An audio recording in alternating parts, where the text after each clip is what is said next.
Is for today, everything's okay, everything's okay. Never comes again, another day like yesterday. Is for today, everything's okay. Hi everybody, I'm on my lunch.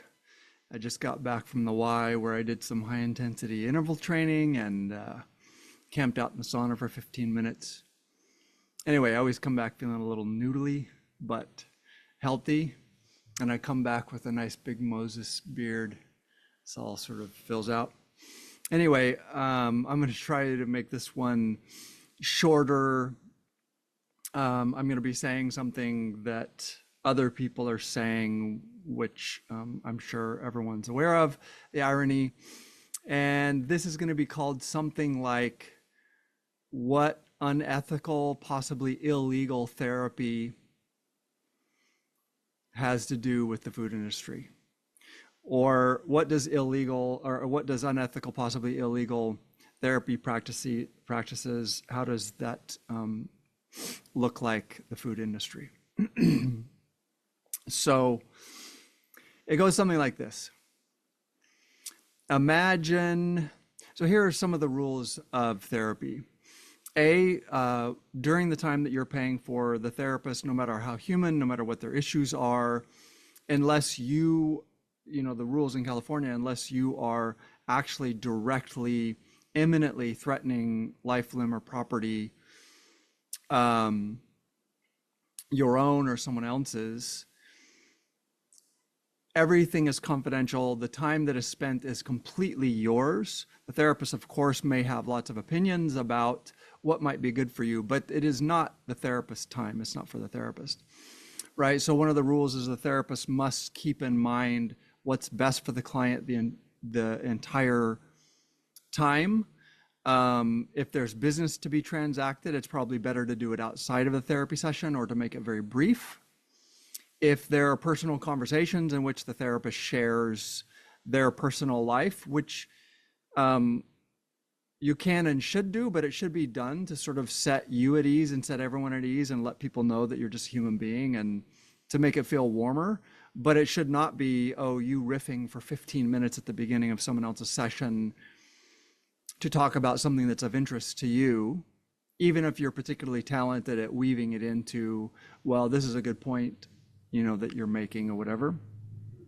There's the really obvious stuff.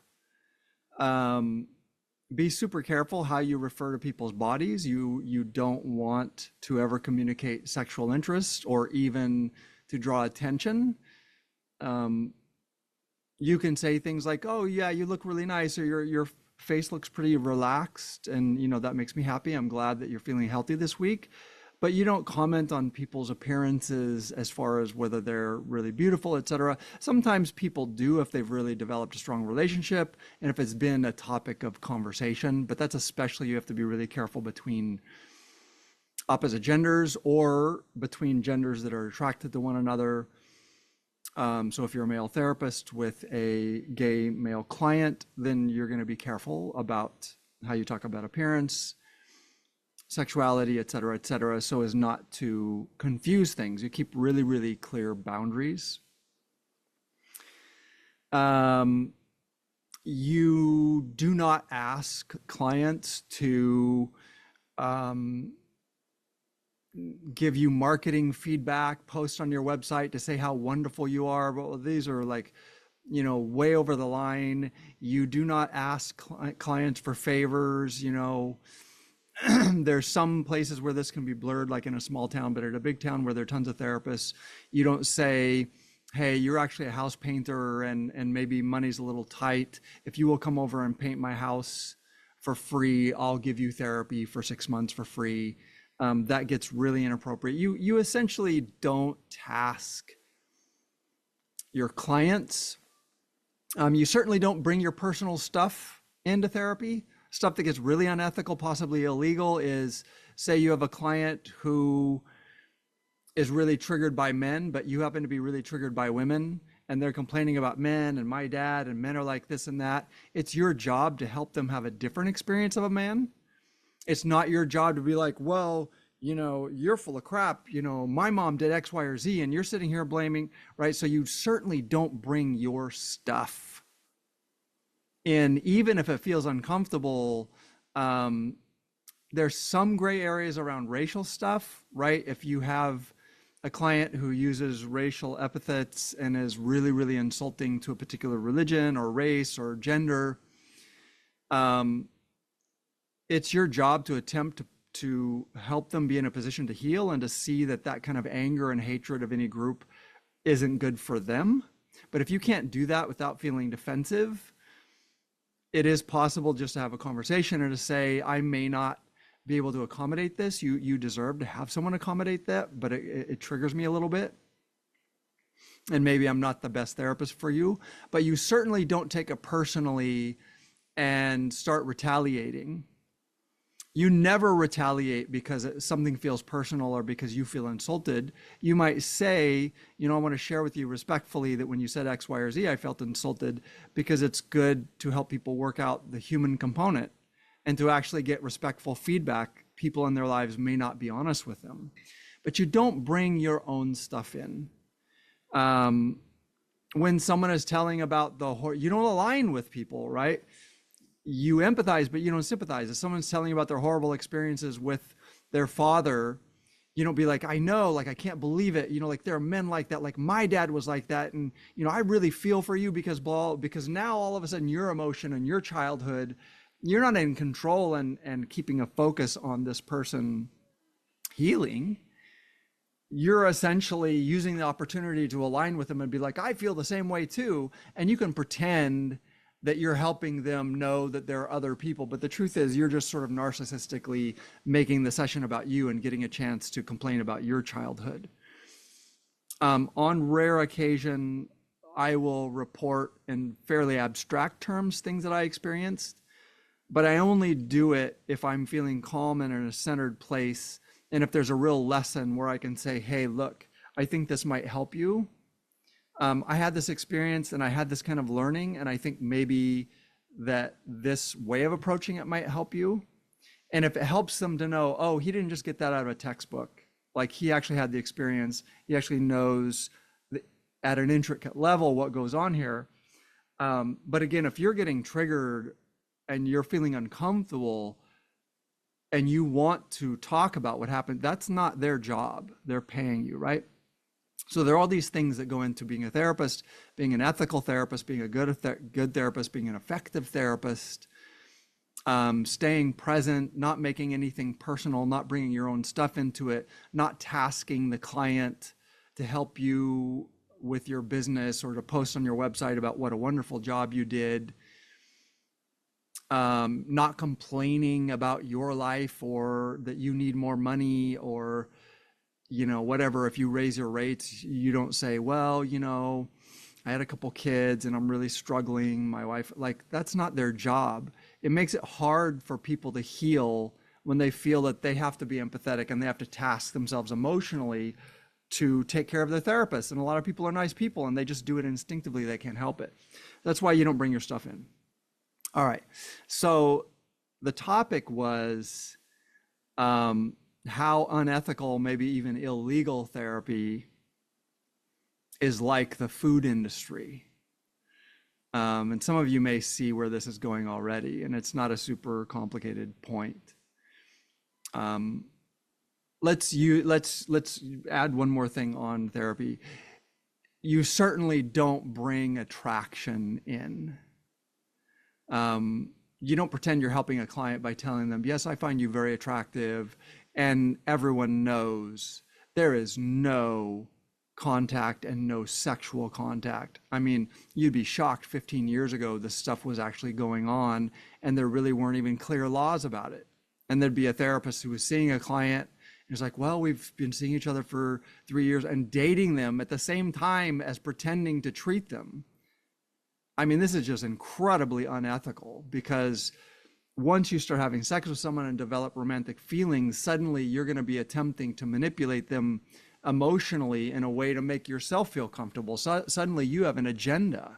And this clearly would happen. People would do this.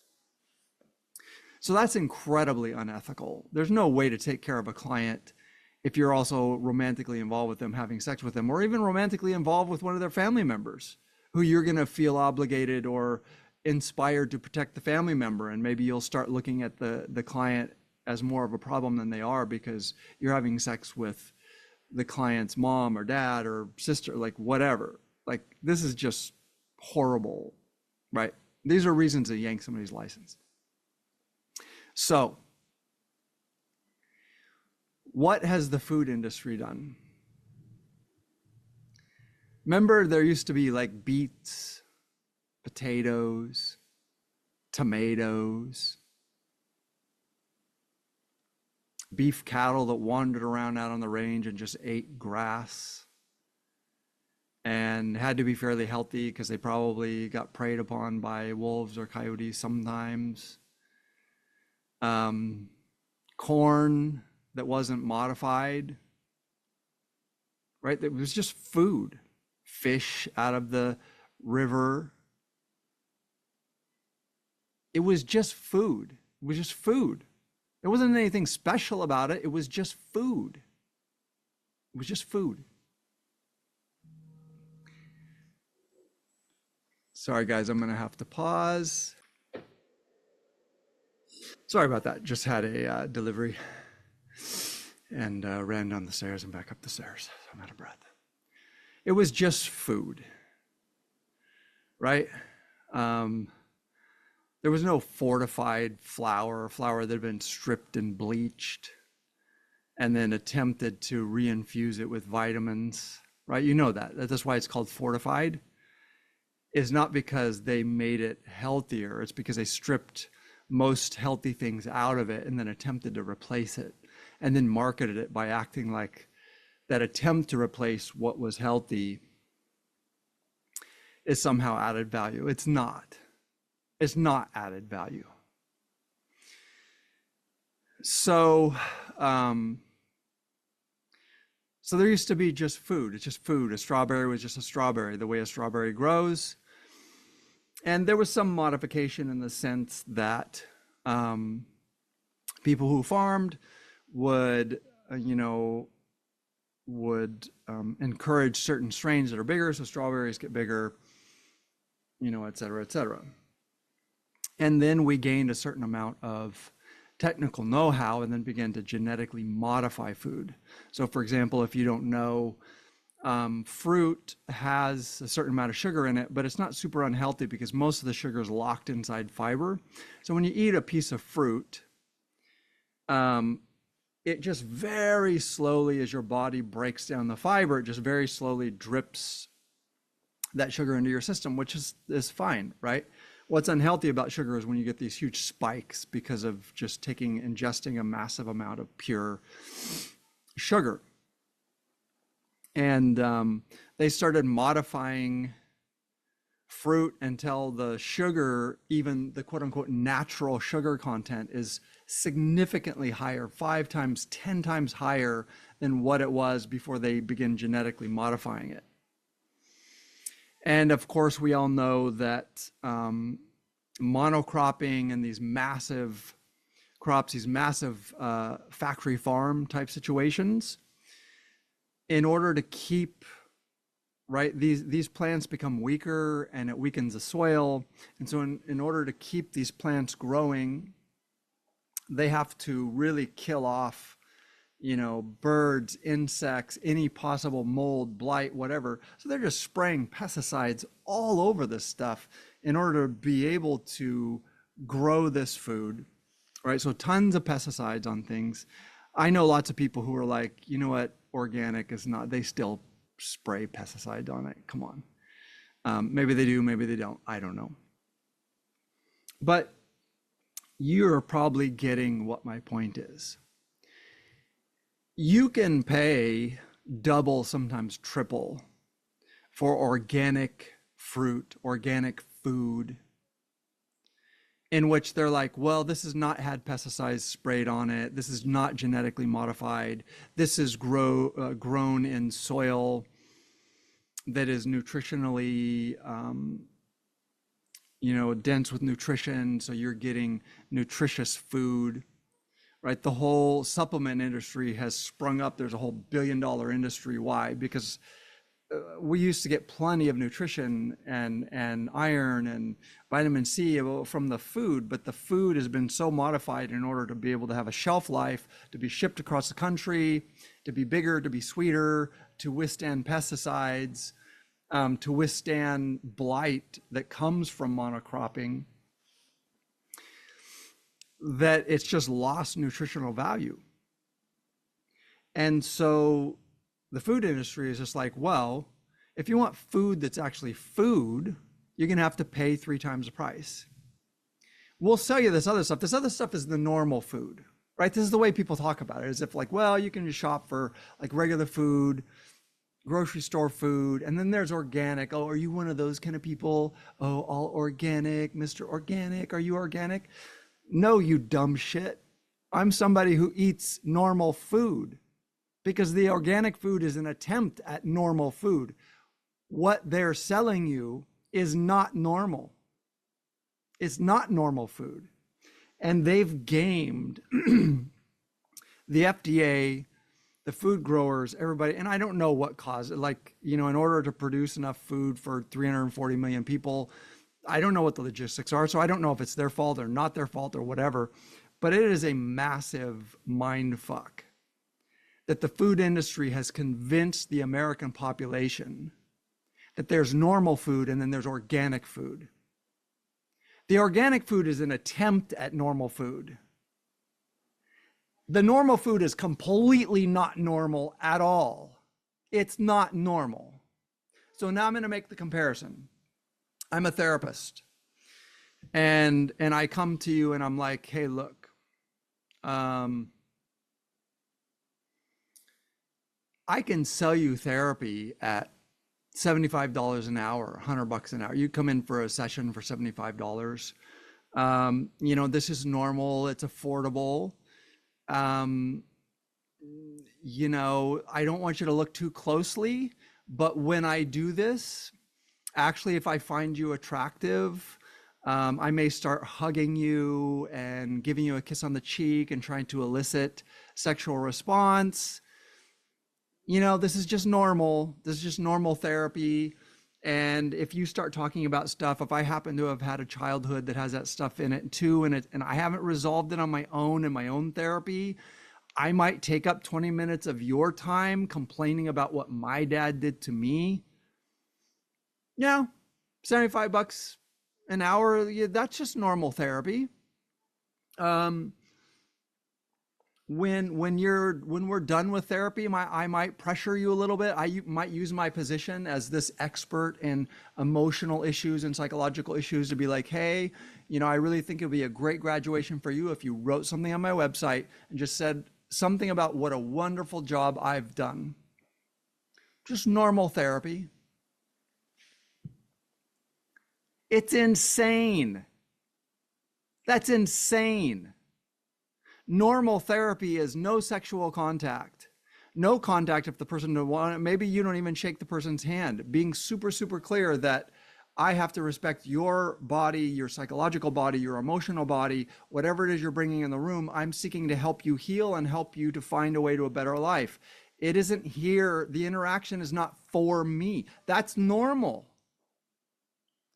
But if I talked to clients the way the food industry talks to the population, I would literally be trying to convince you that normal therapy involves sexual contact, involves me using you to pump my brand, involves trying to leverage and being like, hey, I think it would be really a great part of your healing because I know you didn't get a lot of presents, that maybe I know my client's wealthy and be like, maybe you get me a gift at Christmas time. That would be, I think that would, how manipulative, how gross, how disgusting. But I'm calling that normal therapy.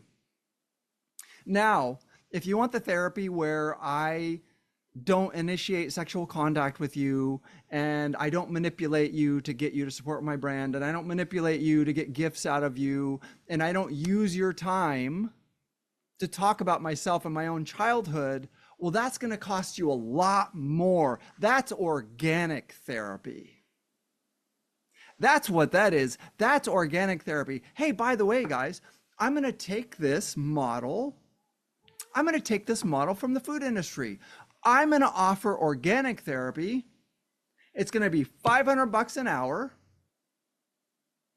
And when you show up, I will always mind my boundaries. I will make the time completely about you. I will bring all of my knowledge and all of my experience to attempt to make space for you to heal and to offer any insight that I can and to support you and to care about you in a way that's respectful of you as a human being, that gets you launched back into your life, back to your family, back to your, hey, that's organic therapy. That's $500 an hour. What a great model. Now, for those of you who can't afford $500 an hour, I have normal therapy. It's $150 an hour, but it's normal therapy in which if I find you sexually attractive, I'm going to initiate a relationship with you, and then I'm going to use it to manipulate you. I'm going to use the idea that I have psychological insight to manipulate you to continue the sexual relationship because it's what I want, because it works for me. And if I feel like going off about my parents and my childhood trauma for 30 minutes of your session, I'm going to do it. That's just normal therapy, because it's $150. It's just normal therapy. Do you hear how insane this is? How insane that the food industry has convinced us that sick, unethical, unhealthy imitations of food are normal food at normal prices, and some attempt to allow food to just be what it was costs 3 to 4 times as much. Do you hear how insane this is? They've convinced us all of this. And people make fun of people who attempt to buy organic. Oh, you're wasting your money. No, it's all bullshit. It doesn't matter. And oh, really? Really? You wonder why with all of our medicine and all the advancements in science and medicine, people are sicker now than they were 20 years ago? You don't think that has anything to do with pesticides and with the crap that we're sold masquerading as food? This is insane. It's complete madness. I don't purport to know how to solve it. I don't purport to know that there are evil people behind it. I don't know. There's a bunch of people trying to feed 340 million people and maybe sell food to other countries. Like, I don't know. I don't know. How does Europe pull it off? How do they pull it off? I don't know. But I don't have an opinion about it. What's unethical, slightly evil to me, is the fact that they have lied about it, and they know they're lying. They've lied about it. They've even convinced the FDA, right? Historically, you know for a fact that it was the sugar industry that convinced the FDA that heart disease was a result of fat, and we now know that this is absolute bullshit. That the sugar industry paid off the FDA to say that the problem was fat. It is not the fat. And you can still go in grocery store shelves and everything's like non-fat, non-fat, non-fat. Are you out of your mind? Your brain needs fat. You need fat. You don't get fat because of fat. You get fat because of sugar. Sugar, sugar, sugar, sugar. It's nuts. I mean, we have been gamed so badly. So all I'm doing here is just call it what it is, please. Just say what it is, please. Normal food isn't normal. It's weird, poisoned, genetically modified to have way more sugar, genetically modified to last way longer than food should last, but that also means that you can't have all of the nutrition and the nutrients and the naturalness, that is the goodness that's in food. You can't have it. You need to put it on a truck for a week. Then it needs to sit on the shelf for a month. It's not normal. It's not natural. It's not normal food. In many cases, it's barely food. And then organic at twice the price, 3 times the price, just means they're now selling you something that comes closer to an imitation of normal food. And they're like, well, you have to pay the special price because this is special. No, it's not. It's not special. It's barely managing to be normal food. And people who are privileged enough to be able to afford to buy that, who attempt to, put a lot of time and energy into it, and the folks that make fun of them, you guys are the idiots. They're at least trying to eat normal food, to eat what was normal 50 years ago, 100 years ago. They're just trying to eat normal food, and they're paying 3 times the price. You might think they're stupid, but they're just trying to eat normal food.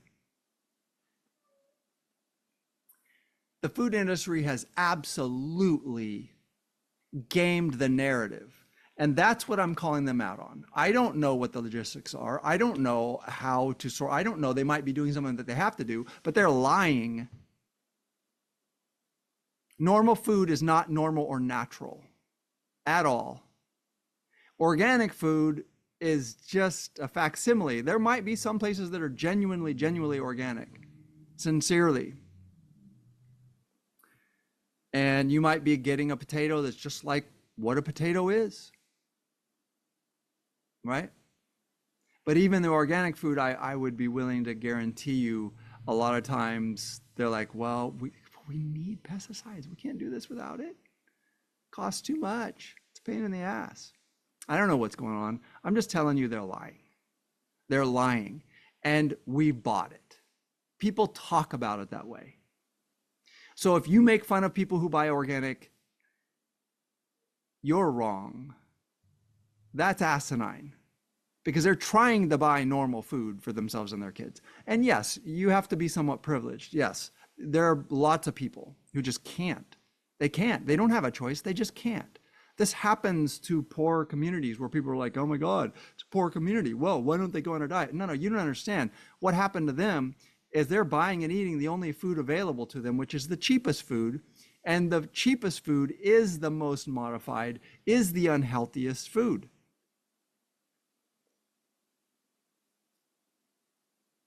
They don't have options. They can't afford to attempt to purchase normal food. But let's just say what it is. Normal food is not normal or natural at all. Some maybe, right? Like I've heard that it's like, hey, don't pay for organic avocados because the skin is so thick that even if they spray it, doesn't get into the avocado meat. Okay, right, let's not make it black and white. But what I'm saying is you've been totally gamed. We've been totally gamed.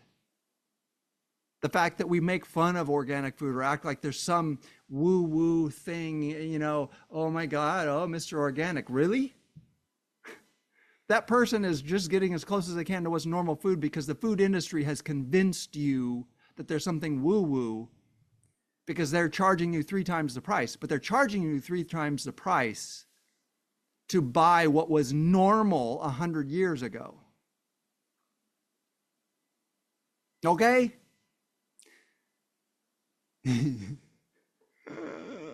I love yelling about stuff like that. It's fun. And it's also a shitty situation. And I also hate it when people in power and large organizations like the FDA or the American government are able to get away with convincing the population of not just like, oh, this is skewed a little bit. It is just an out and out lie. It's a lie and they know it's a lie. They know it's a lie. Don't kid yourself. They know it's a lie. They know we're being gamed. They don't care. Maybe they don't know how to fix it, but they know we're being gamed. All right, guys. That's all I got for today. Love you guys. See you next time. Take care. Just for today, everything's okay. Everything's okay.